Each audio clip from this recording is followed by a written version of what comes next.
It's a beautiful morning. I hope you're having an amazing day. It's Mark Weens. I'm in Kigali, Rwanda, and today it's about an hour away. We are going to a village community. We're gonna have a chance to learn about Rwandan culture, and then we're gonna cook some authentic local Rwandan food. So it's gonna be a very interesting day, a learning opportunity, along with some delicious Rwandan food, and we are on our way right now.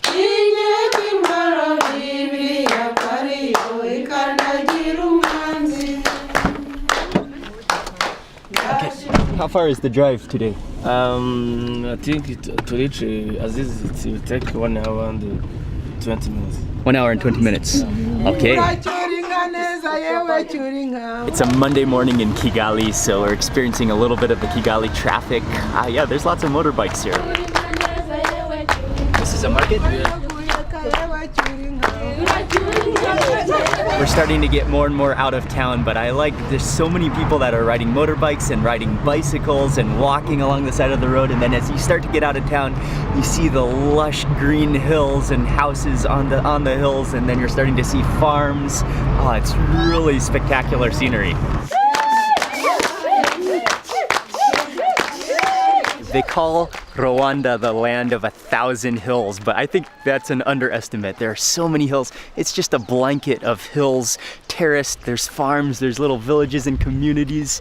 It's spectacular, and we have just arrived to the headquarters of Azizi Life, which is, we are taking a tour through them today. Just stopped by the Azizi Life office headquarters really quickly just to get a brief of what we're doing today. They empower communities through social entrepreneurship, so lots of artisans. We'll be going to one of the, I believe, artisan communities, but then Azizi Life also provides experiences to experience the local customs and culture and learn, and also the food, which is where we're heading now. So we're off to the village now. Hello. Nice to meet you.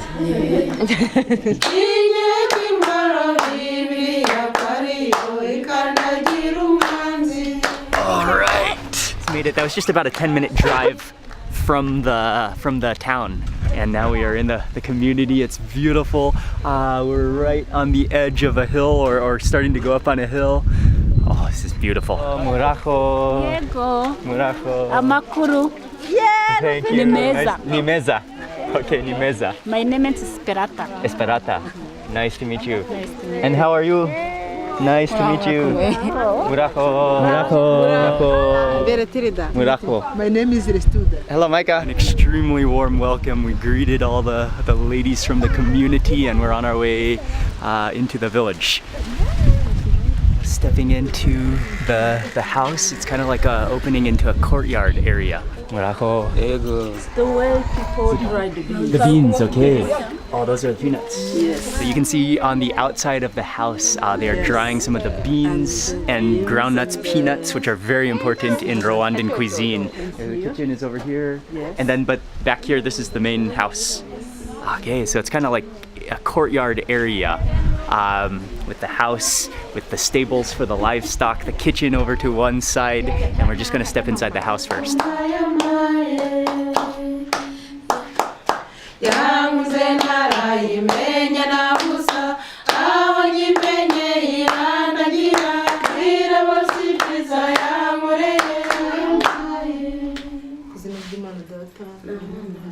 Just had a little introduction time, and then they also have some fabric, some of the local fabric for the ladies to dress in. So Ying getting dressed, and then we're gonna do some activities. We're gonna immerse ourselves into the culture, and then start cooking.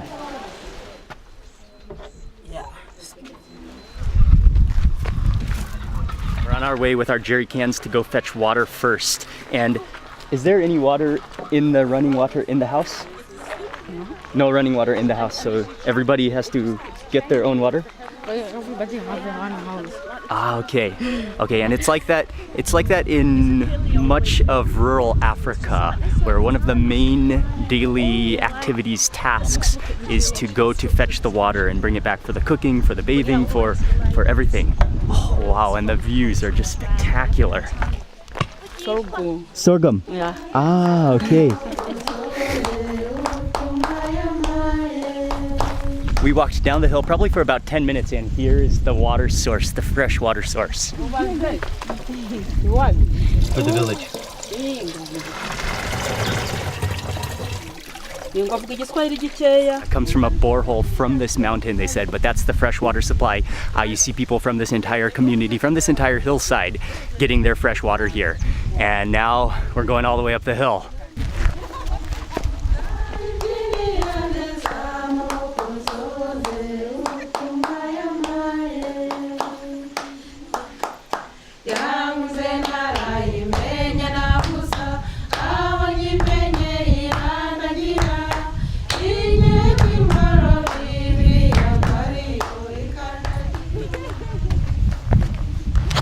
I've only climbed up the first tiny little hill, and already the air is getting thin. What is our name? My name is Mark. What's your name? Yes. And you have 2 of these bottles. Yes. Where's your house? Is it at the top of the hill?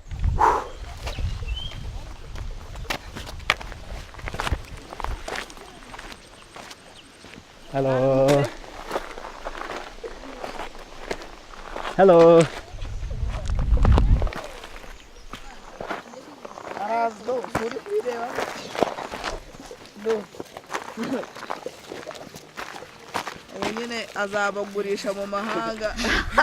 Can you see yourself? Yes. How are you? Fine, thank you. Good. Nice to meet you. Okay, so we're making our way up the hill. The hill gets steeper and steeper. But this is something that, I mean, most of us, definitely me, take for granted. When you turn on the faucet and you have just flowing fresh water. But for a lot of the world, for especially this region and much of Africa, fetching water, carrying it back to the house is a daily necessity. And so it really opens your eyes if you have to carry your water up the hill to shower, to cook, for everything. It's not an easy task at all, but it puts life into perspective.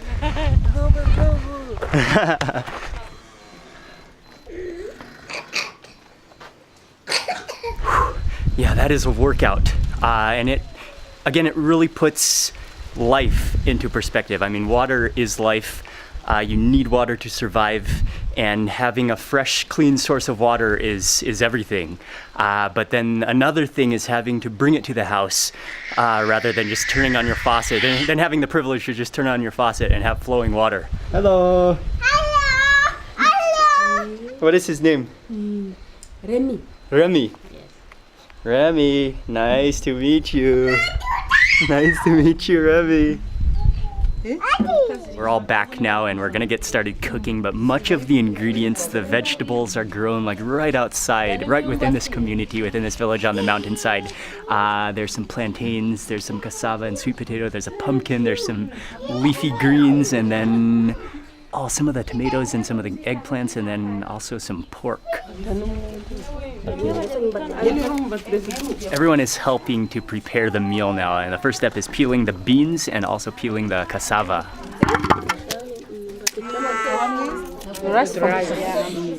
Everywhere we go, especially in the village, Micah has so many friends.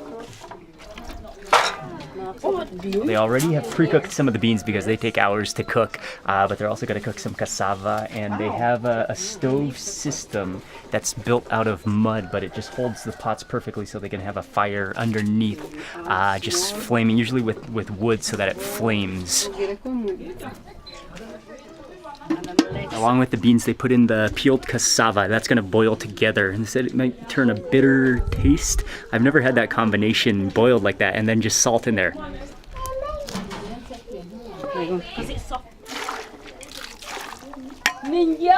There's also going to be beans and sweet potato, which they're going to cook over. It's an eco-designed stove that saves energy so it doesn't burn as fast.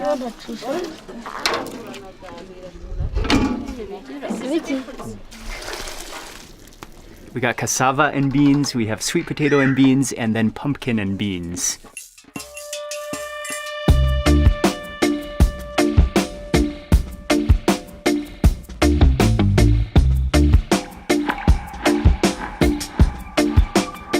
Okay, so I was planning to kind of sneak out and fly the drone, but then I think one person saw and the entire community has come, but they're all so friendly, and they were very excited, so I did a little demonstration. Very good. I think the whole community is out now. Okay, now we are heading back to cook. Bye-bye. Bye-bye. Dry cassava? Yes, dry cassava.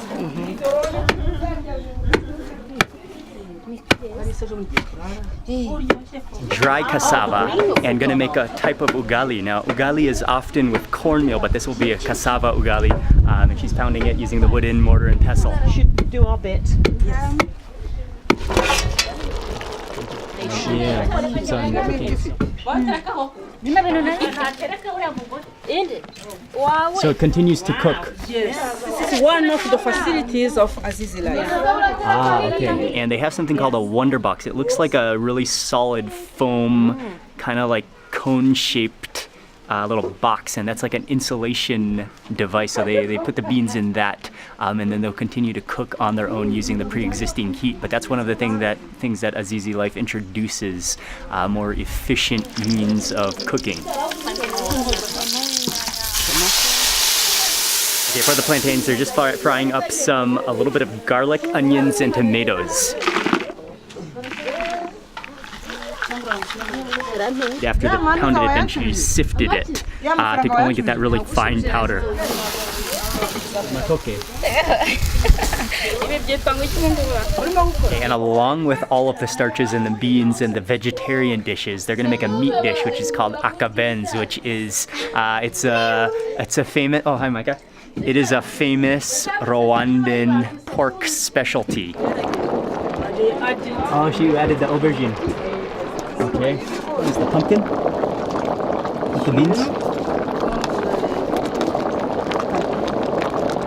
And they are preparing to fry the akabenz, fry the pork, but it's going into a clay pot, and that's gonna be better flavor over the fire. Yeah.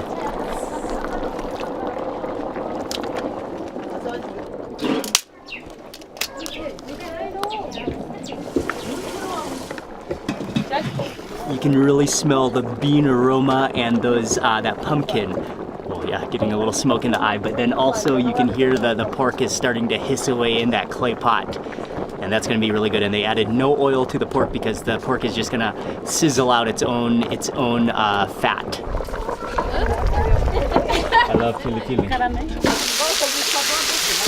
For the vegetable, it's called mboga dodo, but it looks, I'm not exactly sure what it is. It looks like meat to a type of, like almost like a type of water morning glory, with like hollow stems and leaves, and then they just fried some onions and some onions, and then put that in the pan with the oil. First, it's water. This one is for the akabenz? For the akabenz, for that pork, they simmer it down in its own juices until the water boils out, and then the fat, the oil comes, and then she's gonna fry it with some onions, some celery, and some tomatoes.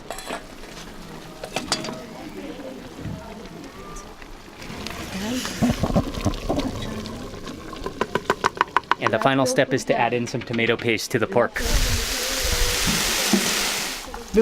Something I've really learned today is the importance of beans in the Rwandan culture and food and diet. And even boiling the beans and then you get the water, bean water or bean juice, that's very important for flavoring and for cooking dishes as well.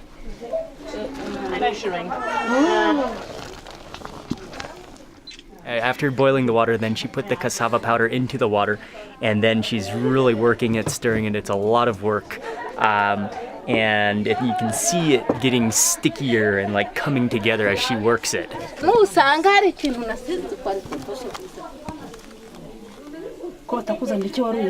Cooking took like 3 hours, but I think all the food is ready now. They're dishing everything up. We're getting ready to eat.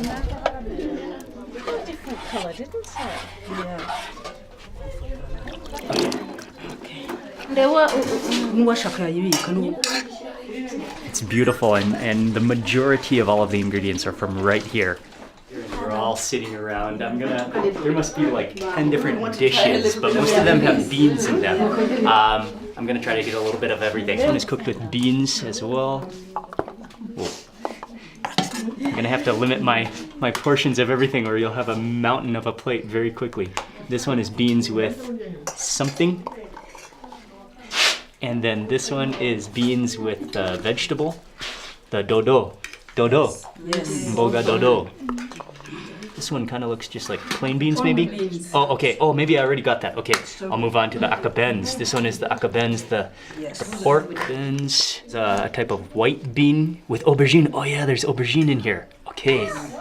Sweet potato is here with beans also, and you can see that it's cooked in the bean juice, so you can see it has this kind of like brown color on it. Sava cooked with beans. Let's see if I can grab a chunk of this. Finally, this one is the pumpkin. Oh, and that's just cooked down until like soft, like fall apart soft pumpkin on there. Okay, and then the final is the ugali, and you can see that is just wow. Oh wow, that is pasty. I'm gonna put this on the side here, and I think I got everything. Okay, I'm all served. I managed to get a little bit of everything on this plate, plus some of the avocado, and it's colorful, it's natural. I want to start with really some of that vegetable with some of those beans.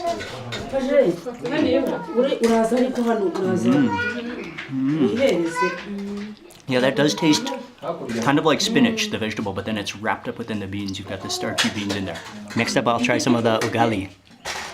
Oh wow, that has an extremely like bouncy texture, like a dough.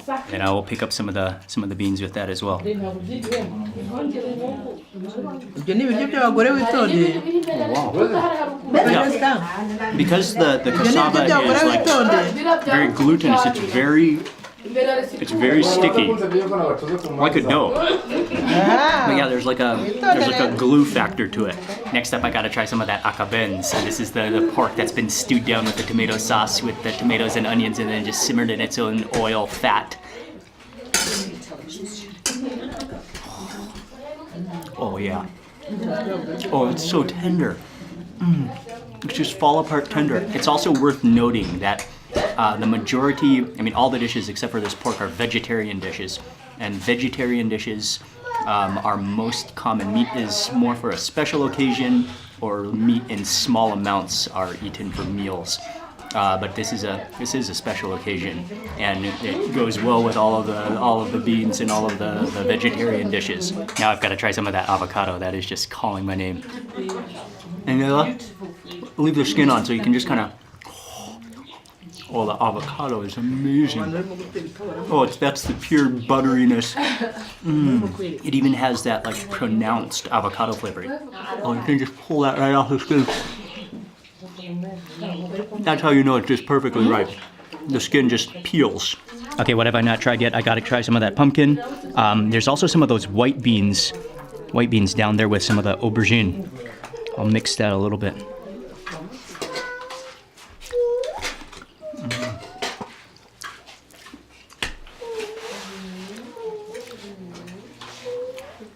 You've got the pumpkin is really nice, just slightly sweet with that honey kind of flavor to it. And it just kind of like melts in your mouth. And then you've got the beans. Okay, I'm looking for that plantain. I think I lost it down here. Down somewhere. Where's that plantain? Oh, here's the plantain. Okay. It was hiding behind some beans. Oh yeah. Plantain is great. Again, it's very light flavor. It's just simmered down with tomatoes, a little bit of onions, as most of the dishes are, and then cooked within the bean sauce, the bean juice. So there's very, very little seasoning, mostly just salt within the cooking. So it's not like extremely flavorful, but what stands out is just the naturalness, the freshness of the ingredients.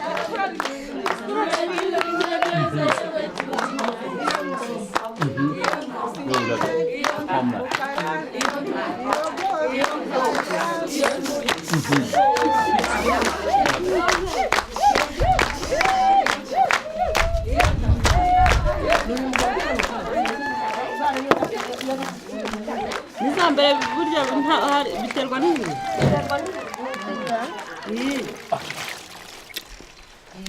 That was an incredible meal, but even more so than the food, the company, the community, the amazing ladies behind the food who prepared it. And one thing that I wanted to mention is that, I mean, the food was very little, had very little spice or seasoning, but you could taste the natural ingredients.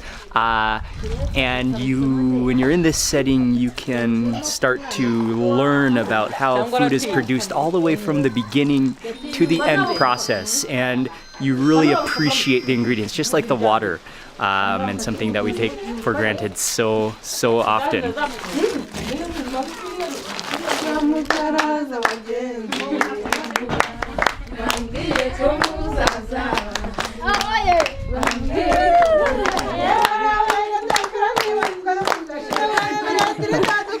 Nothing like a little dance and singing after a large lunch.